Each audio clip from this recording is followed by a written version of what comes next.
बुझी हुई जगा कर ज्योति स्वराज्य फिर पाले।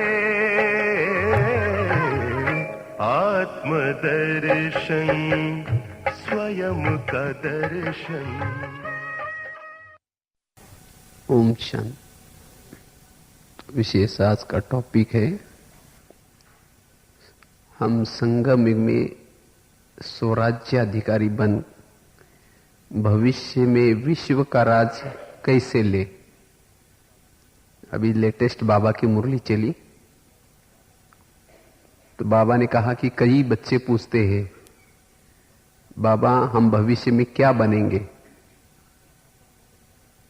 तो बाबा ने कहा बच्चों को दर्पण मिला है। कौन सा दर्पण?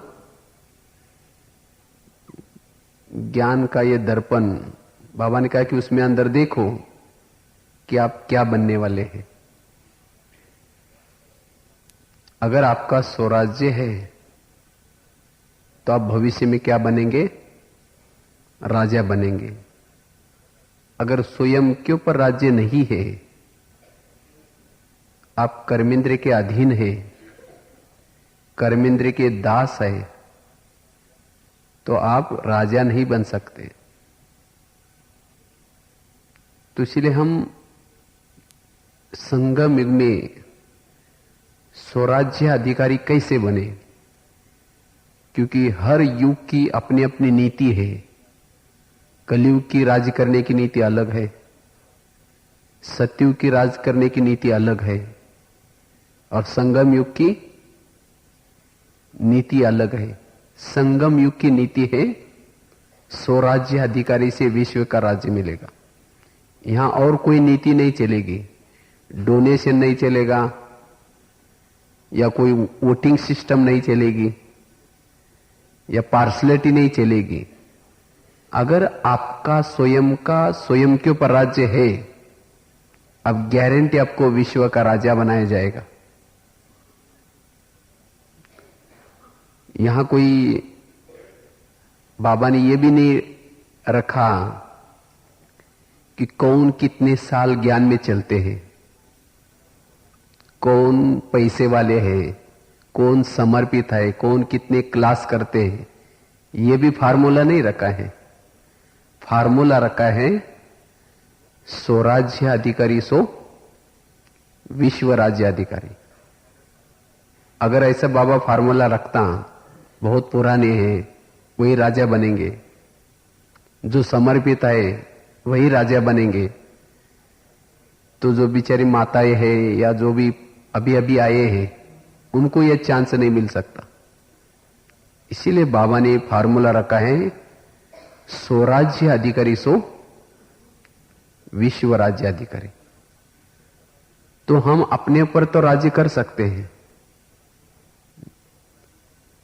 तो इसीलिए हमें क्या करना है, कभी यह नहीं सोचना कि हम तो राजा बन ही नहीं सकते। नहीं, हर एक को चांस है,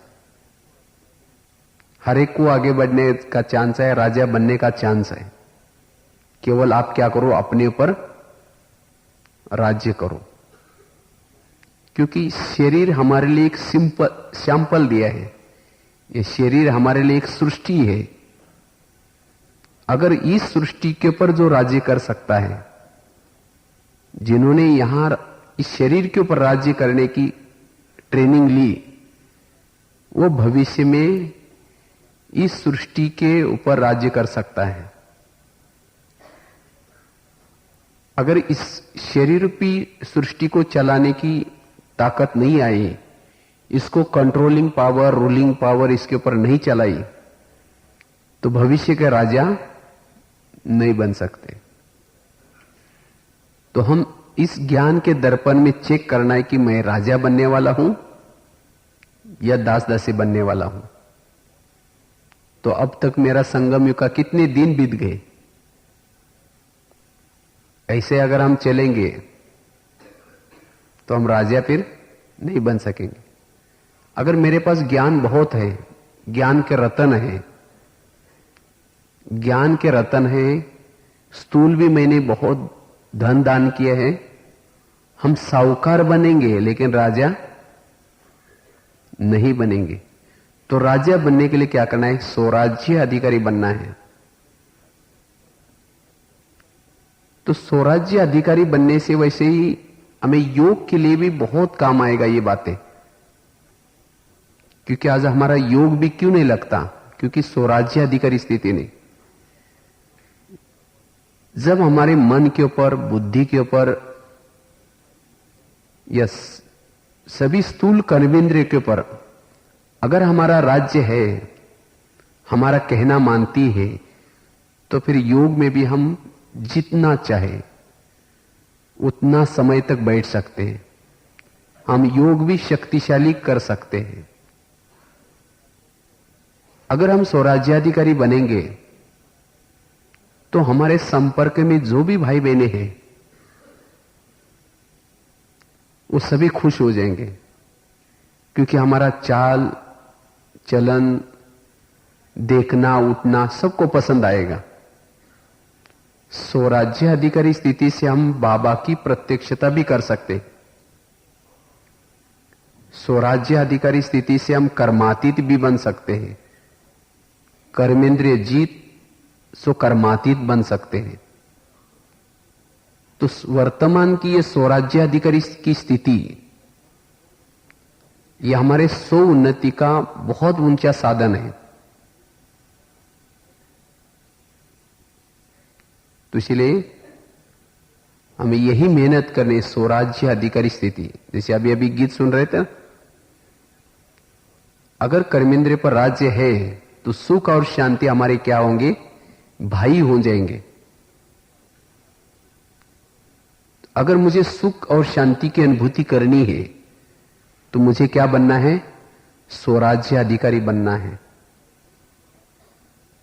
तो हम स्वराज्य अधिकारी कैसे बने, उसके लिए क्या प्रैक्टिस करें?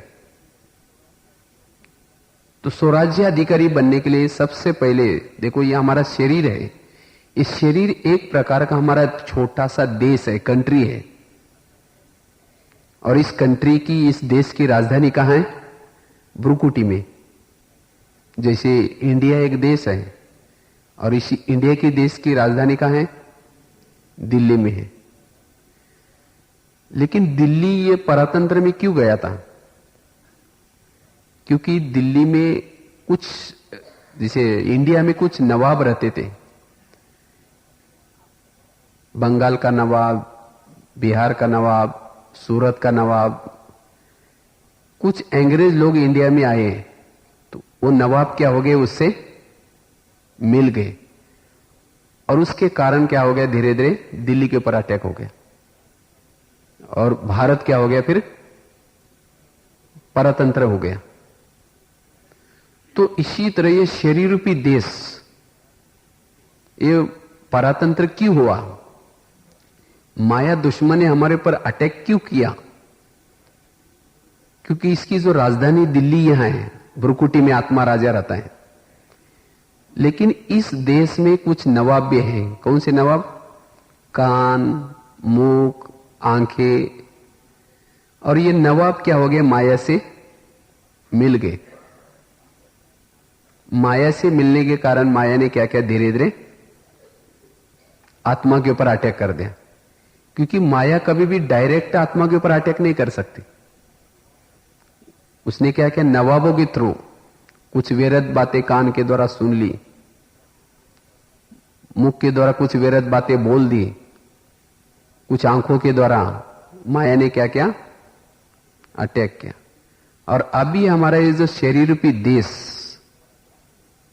कैसा है? परतंत्र में है, स्वतंत्र नहीं है। तो अभी इस देश को स्वतंत्र बनाना है तो क्या करना पड़ेगा? भारत को स्वतंत्र बनाने के लिए क्या किया? भारत को स्वतंत्र बनाने के लिए भारत के अंदर जो नवाब रहते थे, अपना नेताएं रहते थे, उन नेताओं ने क्या किया? जगह जगह पर सभा ली और जगह जगह पर सभा लेकर के अंग्रेजों के प्रति क्या किया? नारा लगाया। अंग्रेजों के प्रति क्या किया? नफरत दिलाई। ये अंग्रेज हमारे दुश्मन हैं, ये हमें दुख देने वाले हैं। इसके लिए वर्तमान पत्र निकाल दिए, न्यूज़पेपर्स वगैरह। जैसे कई जगह जगह पर सभा लेने के बाद सभी भारतवासी जागृत हो गए, और जागृत होने के बाद उन्होंने लास्ट में एक नारा लगाया। कौन सा नारा लगाया? अंग्रेजों गो बैक, भारत छोड़ो, साइमन गो बैक। और फिर अंग्रेज लोग क्या हो गए? धीरे धीरे चले गए। भारत क्या हो गया? स्वतंत्र हो गया। इसी तरह मुझे भी इस माया से इस देश को स्वतंत्र बनाना है, मुझे मायाजीत बनना है। तो क्या करना पड़ेगा? हमें भी सभा लगानी पड़ेगी, जिसको बाबा मुरलियों में, साकार मुरली में कहते हैं, बच्चे दरबार लगा दो। और उस दरबार में हमें क्या करना है? माया से नफरत दिलानी है, सभी कर्मेंद्रिय को समझाना है ये माया हमारी दुश्मन है, इन्हें हमें कितना कंगाल बना दिया। अगर संगम युग में भी हम इनके अधीन हो जाएंगे तो हमारी क्या हालत होगी? अगर हमारी कर्मेंद्रिया समझ जाएगी, मन समझ जाए, बुद्धि समझ जाए, तो हम स्वतंत्र हो सकते हैं। अभी आत्मा राजा चाहता है कि माया नहीं आनी चाहिए, माया गो बैक, लेकिन कान और मुख क्या बोलता है?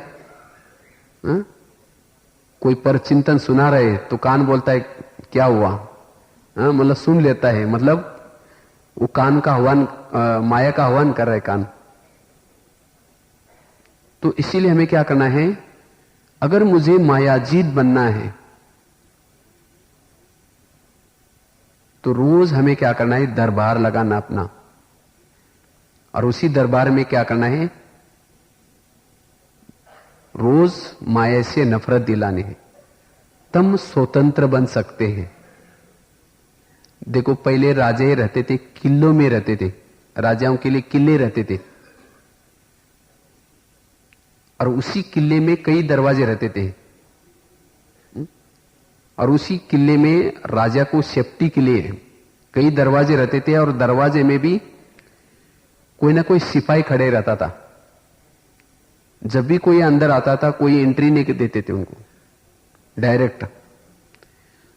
तो इसी तरह हमारा शरीर भी क्या है? एक किला है, और इसी किले के कई दरवाजे हैं, कान, मुख, आंखें। लेकिन माया रूपी दुश्मन जब अंदर आता है तो कान क्या करता है? जाओ मेरे राजा को मारो, चाहे कुछ भी करो। वो पहरा देने के वजह क्या करता है? दुश्मन को अंदर घुसड़ देता है। और इसीलिए आज हमारे राजा की ऐसी हालत हुई, इसका यही कारण है। तो शिराबी सभी जो हमारे गेट कीपर है, कान या मुख या जो भी, इन गेट कीपरों को क्या करना? हमें सावधान करना है।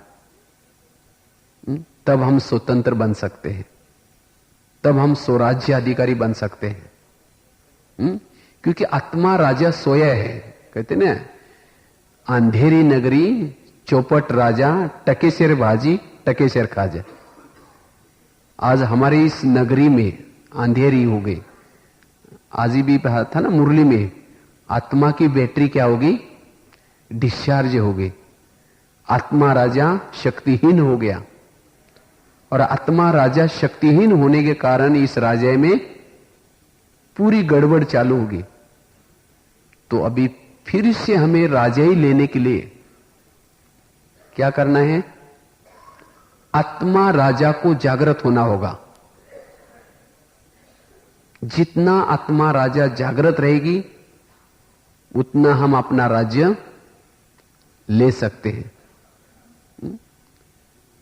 एक बहुत अच्छी कहानी एक बार हमने एक मैगजीन में लिखी थी, जिसे एक राजा था, और उस राजा का बहुत अच्छा राज्यकारभार था, काफी अच्छा राजा था। जब एक सन्यासी उस राजा के पास जाता है तो सन्यासी देखता है कि इतना अच्छा राजा कैसा है। उसने क्या वंडर देखा? वो राजा रोज सवेरे उठता है और क्या करता है?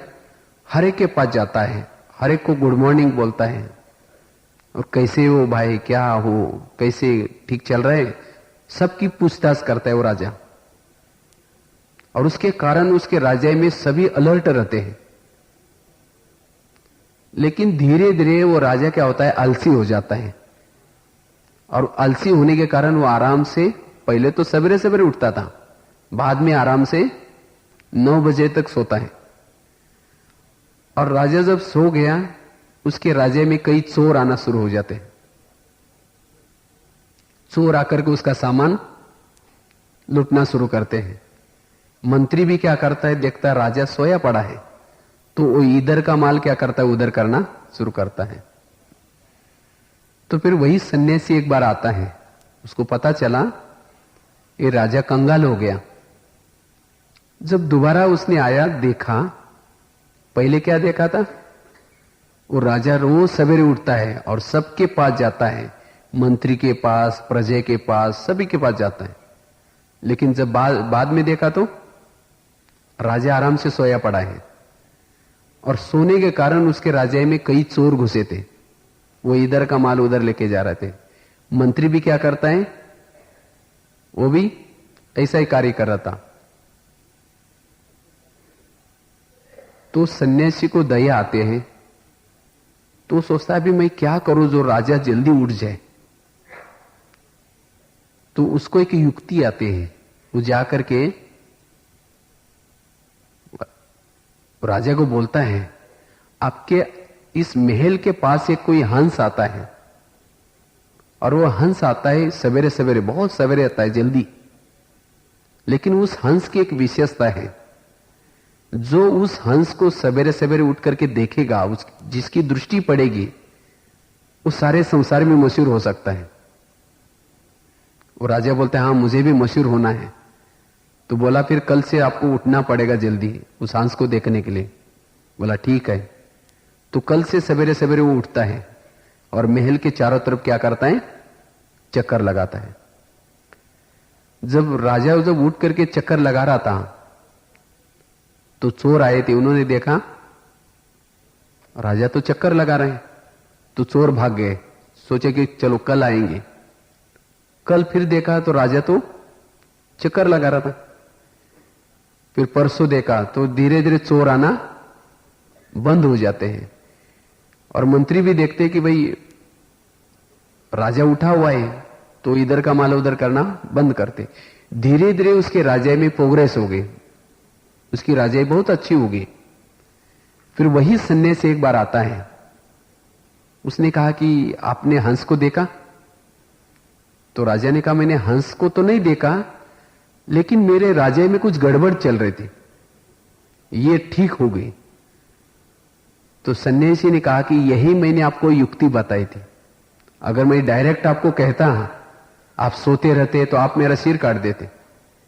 इसीलिए मैंने आपको क्या कहा, सवेरे सवेरे जल्दी उठो और उठ करके क्या करो, आप सभी तरफ चक्कर लगाओ, तो आपकी राजधानी बहुत अच्छी चलेगी। ये कहानी किसके है? ये हमारे हैं। हमारी राजधानी भी बहुत अच्छी थी, हम सारे विश्व में राजे मशहूर थे। लक्ष्मी नारायण का भी राज्य मशहूर है, लेकिन वही राजे धीरे धीरे क्या होते हैं, आत्मा राजा सो जाता है, और सोने के कारण धीरे धीरे इस शरीर रूपी राजधानी में क्या होते हैं, 5 चोर घुस गए, काम, क्रोध, लोभ, मोह, अहंकार। उसके बाद मन बुद्धि क्या करता है, औरों को याद करना शुरू करता है, और पूरा राजा क्या हो गया, कंगाल हो गया। पर शिव बाबा ने देखा, अरे ये राजा तो इतना अच्छा था, इसको क्या हुआ? फिर नीचे आकर के देखता है तो ये आराम से सोया पड़ा है। अंधेरी नगरी चौपट राजा हो गया। फिर बाबा की युक्ति सुनाता है। कौन सी युक्ति? आपके इस शरीर रूपी महल के चारों तरफ एक फरिश्ता आता है, ब्रह्मा के तन में शिव बाबा आता है, लेकिन कितना बजे आता है? सवेरे सवेरे आता है। आप उसको देखने के लिए उठो।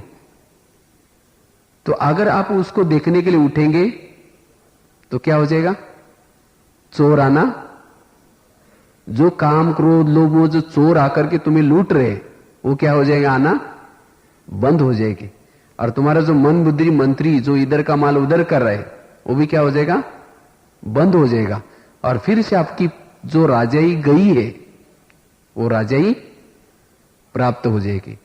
अर्थात अगर मुझे स्वराज्य प्राप्त करना है, मेरा जो खोया हुआ राज्य प्राप्त करना है, उसका आधार क्या है? उसका आधार है अमृतवेला का योग।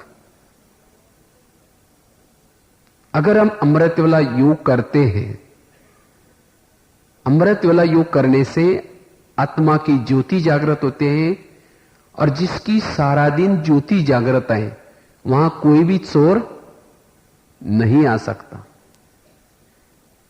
तो इसलिए हम अपनी राजाई को प्राप्त करने के लिए सदाई क्या करना है, जागृत रहना है, सोल कॉन्शियस अवस्था में रहना है।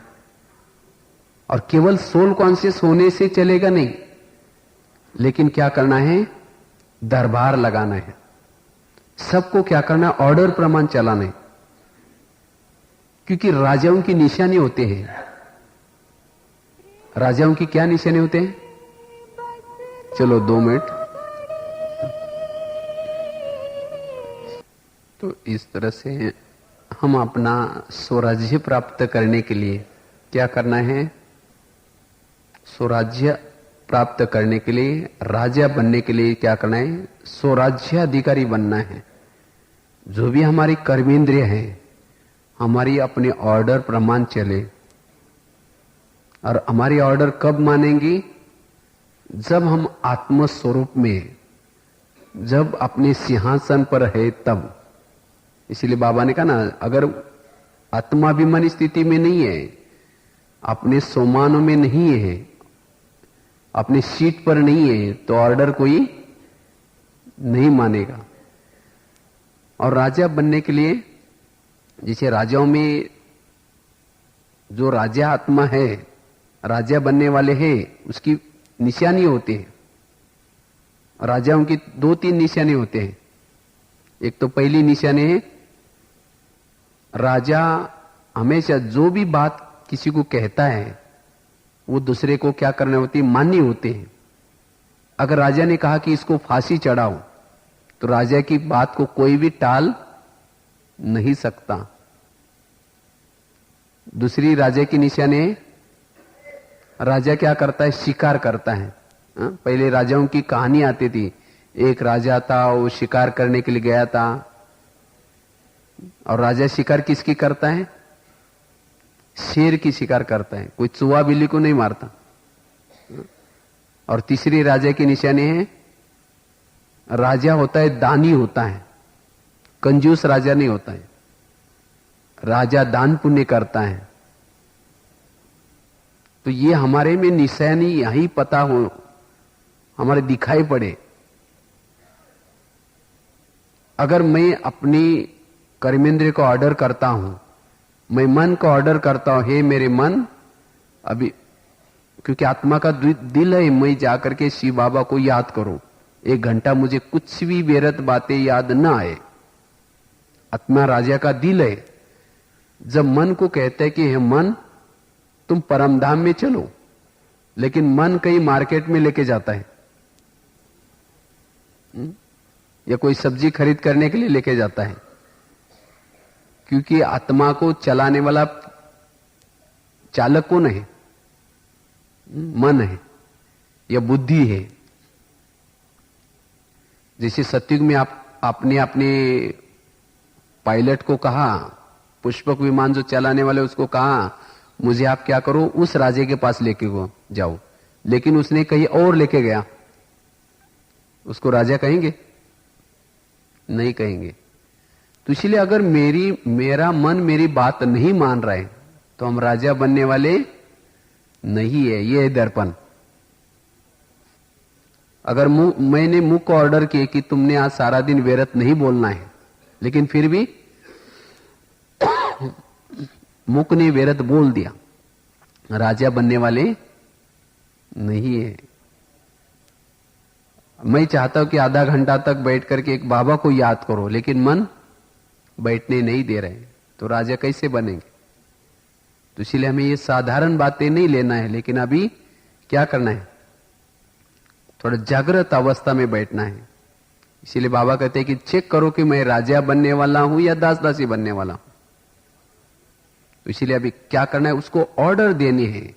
रोज क्या करो, दरबार लगा दो इसके लिए। ब्रह्मा बाबा ने, क्योंकि ये इस बात को बाबा ने क्यों याद किया, क्योंकि ब्रह्मा बाबा ने इतना बड़ा ऊंच पद पाया। बाबा ने क्या किया था, बाबा रोज अपना दरबार लगाते थे, क्योंकि दरबार लगाने के संस्कार कहां से लेके जाना है?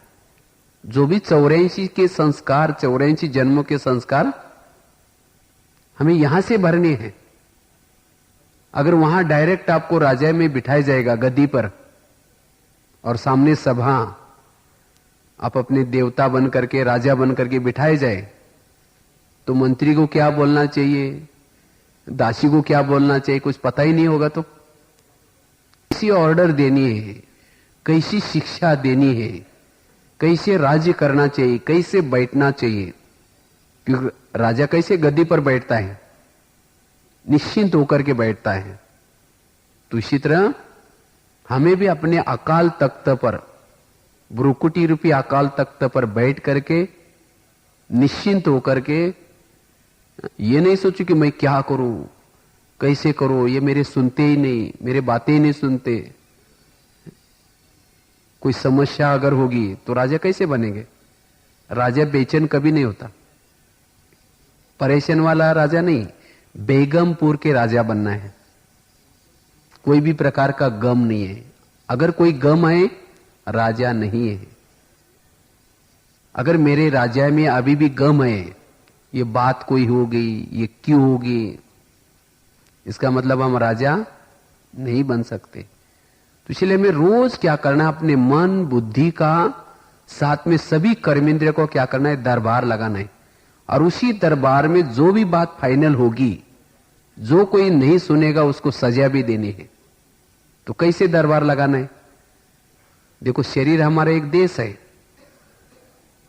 तो ये देश अभी हमारा स्वतंत्र नहीं है। तो मुझे स्वतंत्र बनाने के लिए, शक्ति लेने के लिए ऊपर जाना है। कहां? शिव बाबा के पास। तो रात को ही जाकर के वहां सो जाऊं और सवेरे उठ करके बाबा को याद करके शक्ति ले लो। और उसके बाद 4:45 बजे अपने देश में फिर से एंट्री करो। परम धाम से मैं आत्मा राजा ट्रेनिंग लेकर के, शक्ति लेकर के अपने राजधानी में आ रहा हूं। तो शरीर मेरी क्या है? राजधानी है। ये शरीर मेरा एक देश है और मैं आत्मा अभी नीचे जा रहा हूं। लेकिन सवेरे ही क्या करना है, अपना रात को ही मन बुद्धि मंत्री को बता के जाना है, मैं 4:45 बजे आने वाला हूं, आप लोग सभी दरबार बना करके बैठना। और सवेरे जब शरीर में एंट्री करते, प्रवेश करते, अपने सिंहासन पर बैठ करके क्या करो, सबको गुड मॉर्निंग करो। सबको गुड मॉर्निंग किया और उसके बाद सबको पूछो कि हाजिर हो गए सभी? हाँ, मन बुद्धि मंत्री वगैरह सब मेरे सामने हैं, बैठे हैं। सबसे पहले क्या करो, एक एक से बात करो। तो राजा तो कैसे बात करता है? देखो, हमारे ये जो कर्मेंद्रिय है, इस राजधानी को चलाने के लिए सुचारू रूप से बहुत सहयोगी है। एक एक कर्मेंद्रिय हमारे लिए बहुत सहयोगी है। अगर कोई एक भी कर्मेंद्रिय नहीं होती तो हमारा राज्य ठीक नहीं चलता। उसमें कान की भी जरूरत है, मुख की भी जरूरत है, आंखों की भी जरूरत है। लेकिन हमारे दिन रात इस कर्मेंद्रिय हमें बहुत सहयोग दे रहे। लेकिन आत्मा राजा सो गया, उसने कभी भी इनकी तारीफ नहीं की। आज ये माया से क्यों मिल गए, उसका कारण क्या है? कोई भी दुश्मन से मिलता है, उसका कोई कारण होता है। क्योंकि हमने कभी इनसे प्यार से कभी पूछा ही नहीं, तुमने खाना खाया, तुमने कैसे हो भाई, क्या हो भाई, कभी नहीं पूछा। इसीलिए कर्मेंद्र इतना परेशान हो गई।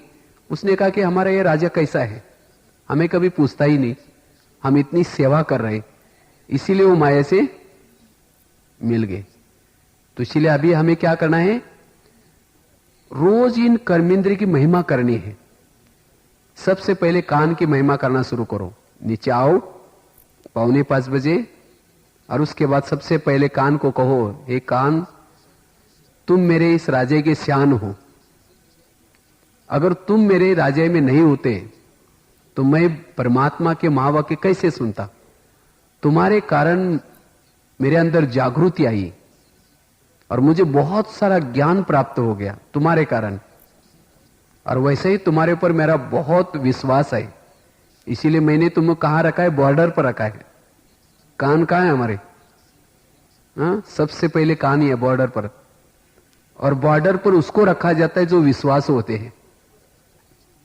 मेरा तो तुम्हारे पर बहुत विश्वास है, लेकिन आज मेरा परम हितैषी, मेरा दोस्त, मैं ऊपर गया था ट्रेनिंग लेने के लिए परमधाम में, उसने तुम्हारे बारे में कुछ कंप्लेन की है।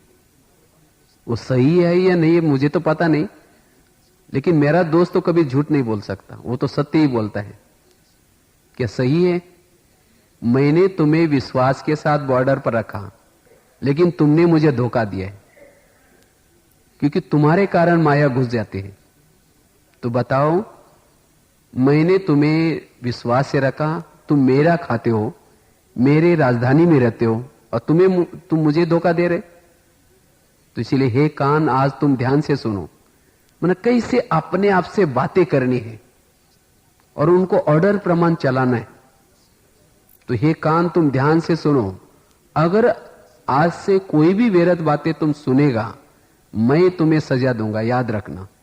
मैं शाम को तुम्हारे चेकिंग करूंगा और तुम्हारे चारों तरफ कुछ गुप्तचर भी रखूंगा। इसीलिए तुम कुछ भी व्यर्थ बातें तुम्हें नहीं सुनना है, क्योंकि मैं चाहता हूं, मुझे अभी स्वतंत्रता लानी है। इस देश में जो भी कुछ मायावी सैनिक घुसे हैं, उनको सबको मुझे क्या करना, अभी निकालना है। तो इसलिए तुम ध्यान रखना। आगे चलो मुख के पास। हे मेरे मुख, तुम भी मेरे इस राज्य के शान हो। अगर तुम नहीं होते तो मैं वाच्या सेवा कैसे कर सकता। तुम्हारे कारण मुझे बहुत सारी दुआएं मिल रही, और तुम है इसलिए मेरी बहुत अच्छी रौनक है। लेकिन कभी कभी तुम ऐसे कोई शब्द बोल देते हो जो सामने वाला मेरे आत्मा भाई का दिल टूट जाता है, और मुझे उसे दुआओं के बजाय बदुआएं मिलती है, मेरे संबंध बिगड़ जाते हैं। क्या मैंने तुम्हें संबंध बिगाड़ने के लिए रखा है? हम तो आत्मा भाई भाई है, और तुम किसी को ऐसे बोल देते हो जो हमारा संबंध तोड़ देते हो। और जितने भी हमारे सब संबंध तोड़ने तुम्हारा कारण है, बस तुम्हारे बोल के कारण। इसीलिए है मुख, तुम्हें आज से कुछ भी व्यर्थ नहीं बोलना है। अयथार्थ बोल, परचिंतन वाले बोल, नेगेटिव बोल, किसी की ग्लानि करने वाले बोल तुम्हारे द्वारा नहीं बोलना है, याद रखना। अगर बोलेगा तो मैं तुम्हें सजा दूंगा, ध्यान रखना सारा दिन। आगे चलो आंखों के पास। हे मेरे आंखें, तुम भी मेरे इस राज्य के शान हो। अगर तुम नहीं होते हैं तो हम शिव बाबा को सामने कैसे देख सकते? वैसे तो मुझे तो आंखें तो बहुत सारी मिली हैं, 84 जन्म में कितनी सारी आंखें मिले हैं, लेकिन तुम्हारे जैसे भाग्यशाली आंखें नहीं मिली, क्योंकि तुम्हारे द्वारा मैंने स्वयं सत्यम शिवम सुंदरम को देखा है। तुम कितनी भाग्यशाली हो, लेकिन उस सत्यम शिवम सुंदरम को देखने के बाद तुम्हारा पेट नहीं भरा, तुम और कोई व्यर्थ बातें देखते हो, और किसी की सुंदरता को निहारते हो, कभी टीवी की बातें देखते हो। तो इसलिए हे आंखें, तुम्हें क्या करना है, कुछ भी व्यर्थ नहीं देखना है। अगर तुम कुछ व्यर्थ देखेगे, मैं तुम्हें सजा दे सकता हूं। आगे चलो पांव के पास। हे मेरे पांव,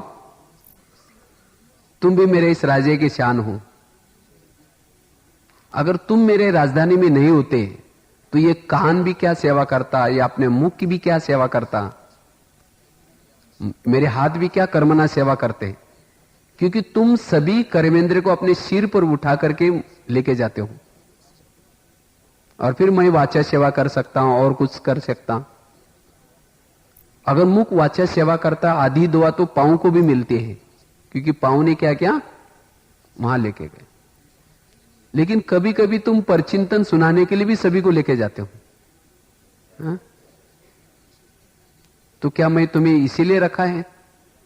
अगर समझो मुख को परचिंतन सुनाना है तो मुख को कहोगे भाई मुख तुम चले जाना, मुझे राजा ने मना किया, मैं नहीं जा सकता। अगर पांव वहां जाएंगे नहीं तो मुख अकेले जाकर के करेगा? तो इसी तरह हमें सबको क्या करना है, सवेरे 4:45 बजे से लेकर के 5 बजे तक 15 मिनट की ड्रिल अपने आप कर्मेंद्र से बातें करनी है। और उसके बाद फिर मन को, बुद्धि को भी क्या करना है, क्योंकि 2 ये मंत्री है। कौन सी मंत्री? मन और बुद्धि। और पूरे इस कर्मेंद्र को चलाने के यही दोनों निमित्त है, क्योंकि संकल्प चलता है मुझे ये करना है, फिर बुद्धि क्या करते हैं, अच्छा ठीक है चलो करते हैं, निर्णय देता है, फिर पूरी बॉडी वहां चली जाती है। तो दोनों के कारण निर्णय लेने वाला, संकल्प करने वाला 2 ही है। तो ये दोनों मंत्री को भी समझाना है, हे मंत्री, हे मेरे मन, तुमने बहुत बार मुझे धोखा दिया है, तुमने पूरा मुझे कंगाल बनाए हैं, लेकिन अभी मैं तुम्हें छोड़ूंगा नहीं। अभी तुम्हारे पर सारा दिन क्या करूंगा, मैं पहरा रखूंगा। तुम्हें कुछ भी व्यर्थ नहीं सोचना है। हे बुद्धि, तुम भी व्यर्थ गलत निर्णय नहीं लेना है। तुम्हें कोई गलत जजमेंट देने के लिए मैंने रखा नहीं तुम्हें राजधानी में। तो इसी तरह हमें क्या करना है, ये दोनों मंत्री को भी पक्का करना है और इस तरह से सारा दिन निगरानी रखनी है। फिर रात को सोने के पहले, ये सवेरे हुआ, सवेरे सबको ऑर्डर दी, सारा दिन चेकिंग किया। फिर रात को सोने के पहले क्या करना है, फिर से एक दरबार लगाना है। मैं आत्मा राजा में अपने राजधानी में जाने से पहले क्या करना है, सबकी दरबार बुलाऊं, भाई सभी हाजिर हो जाओ। पहले गांव में कोई कार्यक्रम रहता था तो ढोल बजा लाया जाता था। इसी तरह मन और बुद्धि मंत्री को कहो भाई आज 10 बजे सभा होने वाली है, राजा के ऑर्डर मिले हैं, तो सभी कर्मेंद्र को हाजिर रहने के लिए कहा है। तो सभी आए, तो सबसे पहले किसको पूछो, कान को, हे कान, तुम्हारा सारा दिन का चार्ट कैसा रहा? आपको तो बहुत बड़ा धन्यवाद है, सवेरे आपके द्वारा मैंने क्या की थी, मुरली सुनी थी, बहुत आनंद आया था। लेकिन 12-1 बजे तुमने कुछ परचिंतन सुना था, याद है? कोई एक माता जी आकर के तुम्हें कुछ कह रही थी, वो माता जी ही ऐसी, वो ऐसी बोलते हैं। तुमने बड़े गौर से आगे चल करके, हाँ और क्या हुआ, बैठो ना, कहां जा रहे, बैठो ना, और सुनाओ ना क्या हुआ। बड़े ध्यान से सुना था, मैंने सब तुम्हारा समाचार सुना है। तो बताओ, तुमको मैंने सवेरे कहा था कि तुम्हें व्यर्थ नहीं सुनना है, तो भी तुमने सुना, तो बताओ तुम्हारे लिए क्या सजा दी जाए? तुम्हारे लिए यही सजा है, तुम्हें दोबारा मुरली सुननी है, यह उसके लिए सजा, कान के लिए। क्योंकि जो कान मुरली सुनकर के तृप्त नहीं हुआ वही व्यर्थ बातें सुनता है। जिसके कान मुरली की बातें सुनकर के तृप्त हुआ है वो कभी व्यर्थ बातें नहीं सुनेगा। इसीलिए उसको क्या सुनाओ, मुरली सुनाओ दोबारा।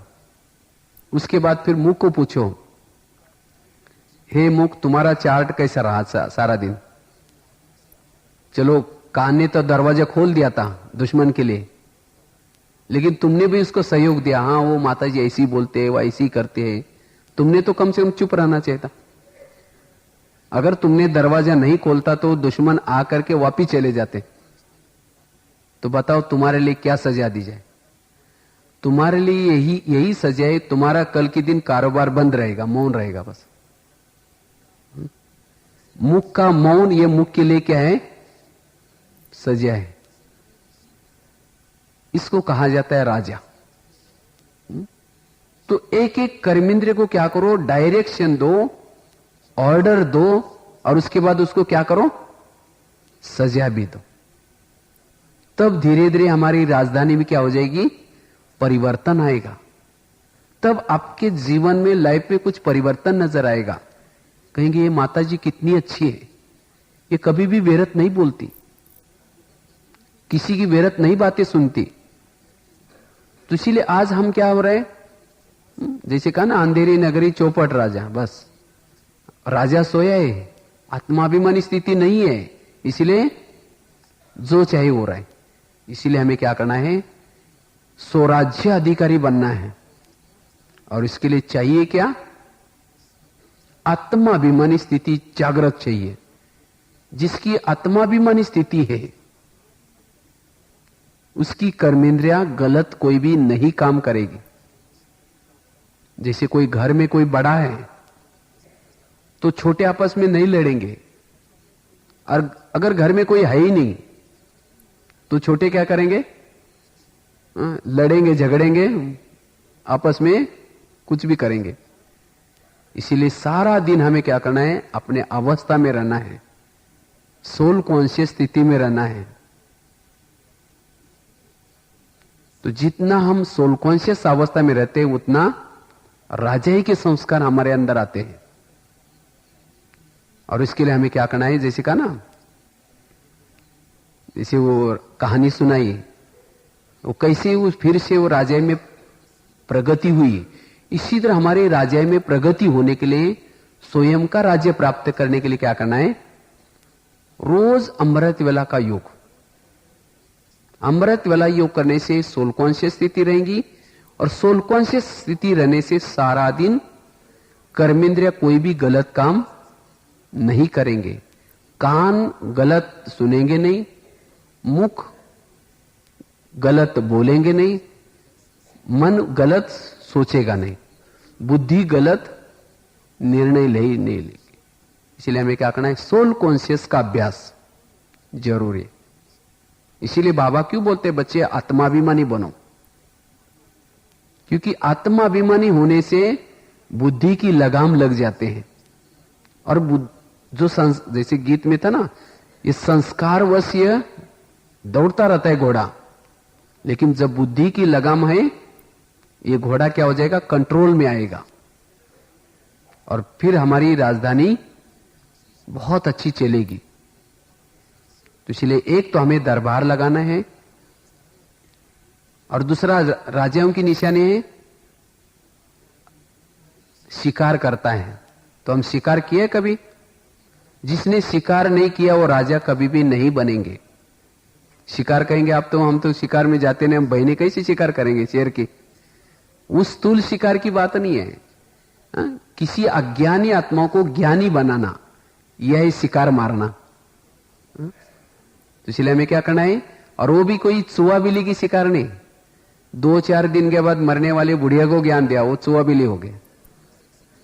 तो ऐसी चुहा बिल्ली की नहीं करने, कोई क्वालिटी वाली, जिसको बाबा कहते हैं माइक, जिसको ज्ञान सुनाने के बाद और आत्मा की सेवा हो जाए। जैसे कोई गांव का सरपंच है या कोई अधिकारी है, वो है शेर, उस शेर को मारना अर्थात ज्ञानी बनाना। तो अगर मैंने कभी शेर की शिकार की ही नहीं तो हम राजा नहीं बन सकते। इसीलिए बाबा क्यों बोलते बच्चे सेवा भी करो। नहीं तो कईयों को लगता है तो बाबा ने तो कहा कि बच्चे स्वराज्य अधिकारी बनो, फिर तो ये सेवा करने का, धन से सेवा करने की, तन से सेवा करने की क्या जरूरत है? बस अपना राजा बनो और विश्व का भविष्य प्राप्त करो। वो राजा तो बनेंगे लेकिन कंगाल राजा बनेंगे, वो संपन्न राजा नहीं बनेंगे। इसीलिए अगर संपन्न राजा बनना है तो स्वराज्य अधिकारी की स्थिति के साथ साथ तन से, मन से, धन से, हर प्रकार से हमें सेवा करनी है। वही क्या बनेगा? संपन्न राजा बनेगा। इसीलिए हमें क्या करना है, एक तो दरबार भी लगाना है, शिकार भी करनी है, और तीसरी दान पुण्य भी करना है। स्थूल दान, सूक्ष्म दान। अज्ञातवास था, जब वो अज्ञातवास में थे उसी समय उनका एक ये था कि नियम था, उसको किसी ने भी नहीं पहचानना चाहिए कि ये पांडव है। अगर पहचाना जाएगा तो क्या हो जाएगा, फिर दोबारा 12 साल वनवास करना पड़ेगा। इसीलिए उन्होंने वेश बदल करके एक राजा के घर में रहे थे और हर एक को नाम अलग अलग दिया था। वो जो द्रौपदी थी वो रानी की श्रृंगार करने के लिए दासी बनी थी, उसका शैलेंद्री नाम रखा था। और जो अर्जुन था वो गीत सिखाने के लिए रखा था उस राजे के पास। और उसके बाद भीम था, खाना बनाने का काम करता था। नकुल सहदेव घोड़े चराने का काम करते थे। माना सब ने क्या किया था, वेश बदला था। उनको ये नहीं पता था कि ये पांडव है। वो कोई गांव से लोग आए हैं और हमारे यहां काम कर रहे हैं। लेकिन जब शैलेंद्री बोलती है, वो रानी के साथ बातचीत करती है, तो उसके शब्द सुन करके उनके अंदर वीरता, वो राजा के संस्कार देख करके रानी बोलते तुम कोई दासी नहीं हो, तुम्हारे बोल ऐसे लगते कोई तुम राजे के घराने हो क्यों। तो बोलते नहीं मैं ऐसी नहीं हूं, छिपाते हो तो भी नहीं छिप सकते। तो वास्तव में किसके यादगार आई है, ये हमारे ब्राह्मणों के यादगार है। हमारा भी वनवास पूरा हुआ और ये अभी हमारा अज्ञातवास, ब्राह्मण मतलब अज्ञातवास में है राजे। सत्ययुग के महाराजा महारानी देवी देवता बड़े बड़े इष्ट देव देवी है, लेकिन अभी किसी की पत्नी बने हैं, किसी के घर में नौकरी कर रहे, कोई चपरासी बना है, कोई क्या बना है राजा है, लेकिन कोई कर्मों के कारण ये साधारण पद मिला है।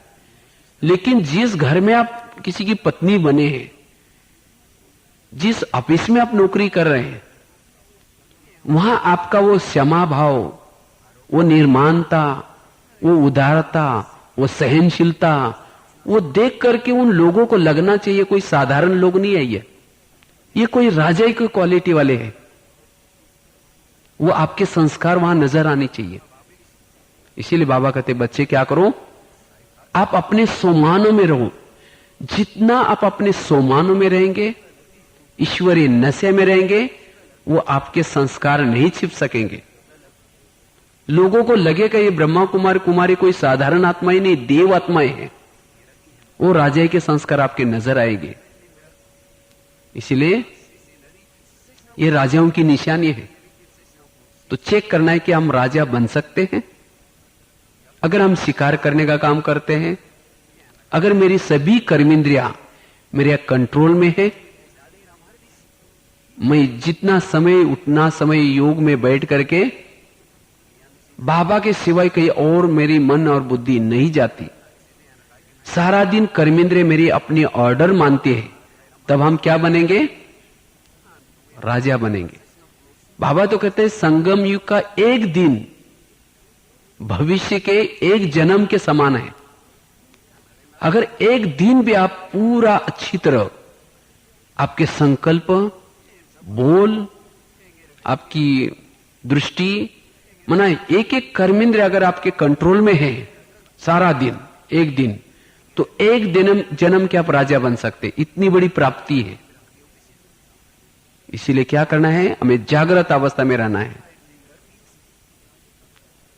और राजा कभी भी अकेले नहीं जाता, कहीं भी जाता है तो राजा क्या करता है, राजा के पास जब भी राजा कहीं जाएगा तो क्या करता है, वो आईने में देखता है मैंने ताज पहना हुआ है, साथ में गहने वगैरह पहने हैं, साथ में मेरे पास कुछ बाण वगैरह है, सब कुछ ठीक है। तो इसी तरह हम भी राजे क्या कर रहे हैं, हम राजे युद्ध के मैदान में हैं। तो हमें हर पल क्या करना है, अपने बुद्धि रूपी तर्कस में अच्छी तरह नशे के पॉइंट्स है, जिम्मेवारी का ताज पहना हुआ है, पवित्रता का कवच पहना हुआ है, मेरे साथ में सभी शक्तियां, सहन शक्ति, समाने की शक्ति, परखने की शक्ति, ये अशक्तियां साथ में है। कितनी सेना है हमारे साथ, कितने गुण है, कितनी शक्ति है, और सबके साथ मन बुद्धि मंत्री भी है, और साथ में शिव बाबा हमारा कौन है? हमें चलाने वाला सारथी है। इस तरह से अकेले नहीं है। हम क्या करते, कभी कभी बस अकेले निकल पर चलते हैं। तो माया देखते हैं अच्छा ये अकेला जा रहा है, तो क्या करेंगे? उसके पास ना कोई तरकस में बाण है, ना कोई उसने कवच पहना है, चलो इसको पकड़ो अभी। तो माया क्या करते हैं? अटैक करते हैं। इसीलिए हमें सदा ही जब भी कहीं चलते हैं हमें यह समझना है कि सारथी मेरे साथ में है, माया क्या कर सकती है। तो इसलिए ऐसे हमें क्या करना है, सारा दिन उसी अवस्था में रहना है। और उसके लिए सोल कॉन्शियस अवस्था बहुत जरूरी है। अगर मुझे राजाई के संस्कार धारण करनी है, माया जीत बननी है, हमारी आत्माभिमानी स्थिति जरूरी है। अगर आत्माभिमानी स्थिति है तो सहज आपकी राजाई की स्थिति है। तो ऐसे हमें क्या करना है, संगम युग में स्वराज्य अधिकारी बनना है। और इसके लिए एक सुंदर आपको एक विजन बताते हैं। ये विजन काफी आपको काम आएगा, क्योंकि कभी हम सोचते हैं ना बाबा मेरी कर्मेंद्रिय धोखा देते हैं। क्यों धोखा देते? उसका कारण है क्योंकि बाबा को हम जैसे महाभारत में दिखाते हैं, कृष्ण और अर्जुन, अगर लगाम अर्जुन ने पकड़ी है और कृष्ण को कह रहे कि आप मेरा रथ आप खड्डे में क्यों लेके जा रहे, तो कृष्ण क्या बोलेंगे? कहेंगे तुमने लगाम पकड़े, मैं क्या करूं भाई। तो इसी तरह कभी हम बाबा को कंप्लेन करते हैं, बाबा मेरी आंखें धोखा देते हैं, तो बाबा कहेगा मैं क्या करूं, तुम तो मुझे सारथी बनाते ही नहीं। लगाम हम अपने हाथ में पकड़ते हैं, तो बाबा को क्या करना है, लगाम किसके हाथ में देनी है? बाबा के पास में। तो इसलिए हमने बहुत अच्छे कुछ दिन इस एक विजन का अभ्यास किया था। अगर इस विजन का अभ्यास करेंगे तो सहज आप स्वराज्य अधिकारी बन सकते हैं, कर्मेंद्रिय जीत बन सकते हैं। शरीर हमारा रथ है और इस रथ को 5 घोड़े लगे। कौन से घोड़े? ये कर्मेंद्रिया। एक कर्मेंद्रिय शरीर रूपी रथ के घोड़े हैं। और इस रथ को चलाने वाला सारथी कौन है? आत्मा योद्धा है। शिव बाबा इसका सारथी है। तो मैं आत्मा राजा रोज क्या करता हूं, परमधाम में जाता हूं। जैसे अर्जुन कभी भी रथ के अंदर नहीं सोता है। कृष्ण और अर्जुन सोने के लिए कहां जाते हैं? उनके अलग से टेंट लगे थे, वहां जाते हैं। श्यामियाने रहते, वहां जाते, सोते। और सवेरे सवेरे उठ करके अर्जुन क्या करता है, कृष्ण के पास जाता है और कृष्ण उसको क्या करता है, युद्ध करने के लिए भड़काता है। तुम आज ऐसा युद्ध करना, तुम ऐसा युद्ध करना। तो इसी तरह हमें भी क्या करना है, रोज रात को इस शरीर में नहीं सोना है। सोने के लिए कहां जाऊं? परमधाम में, अव्यक्त वतन में, मन बुद्धि से वहां जाकर के सोना है। सवेरे उठते ही क्या करना है, बाबा के पास जाना है और बाबा को गुड मॉर्निंग करके सारा दिन युद्ध में पावर लेना है, युद्ध के लिए शक्ति लेनी है। और जैसे बाबा आपको युद्ध करने के लिए तैयार करता है, तुम आज ऐसा युद्ध करना, तुम आज शक्तिशाली युद्ध करना। ये माया तुम्हारा कोई दोस्त नहीं है, इन्होंने तुम्हें क्या से क्या बनाया। तब जैसे अर्जुन तैयार होता है, तो इसी तरह मुझे तैयार होकर के फिर क्या करना है, नीचे आना है। और जब युद्ध के मैदान में कृष्ण और अर्जुन आते हैं, तो कृष्ण अर्जुन आने के बाद अकेला नहीं आता अर्जुन, कभी दोनों भी साथ में आते हैं। अगर आपको अभी पूछेंगे बाबा कहां है, तो हम क्या करते हैं, बाबा परमधाम में है। लेकिन नहीं, जहां आप रहते हैं वहां बाबा को भी साथ में रखना है, जिसको बाबा कहते हैं कंबाइंड स्वरूप। देखो अभी भी यादगार रूप में जहां कृष्ण का मंदिर है, उसके अंदर शिव की मूर्ति भी जरूर होती है, शिवलिंग भी जरूर होता है। गणेश की मूर्ति है, वहां भी शिवलिंग होता है। कोई देवी की मूर्ति है, वहां भी शिवलिंग होता है। हर मंदिरों में शिवलिंग जरूर होता है। क्यों? क्योंकि एक कंबाइंड स्वरूप का यादगार है। कहा जाता है जिस मंदिर में शिव की मूर्ति नहीं, उसको अपूरा मंदिर खंडित मंदिर कहा जाता है, या पूरा मंदिर नहीं कहा जाता है। तो इसी तरह जिसके साथ शिव बाबा नहीं आए वो अधूरे हैं, पूरे नहीं आए। इसलिए हमें क्या करना है, सदा ही बाबा को साथ में रखना है। जब ऊपर से ऐसा अमृत वाला करके आए तो अमृत वाला करके आकर के अपने रथ में प्रवेश करना है और साथ में बाबा को भी बिठाना है। जैसे कृष्ण और अर्जुन उस यमन से उठ करके आते हैं और आने के बाद सीधा ही डायरेक्ट रथ को चलाते नहीं, पहले घोड़ों को थपथपाते हैं। अगर घोड़ों को थपथपा ही लेंगे तो क्या हो जाएगा, घोड़े जाकर के बराबर दुर्योधन के सामने गिर जाएंगे, पराजय हो जाएगी।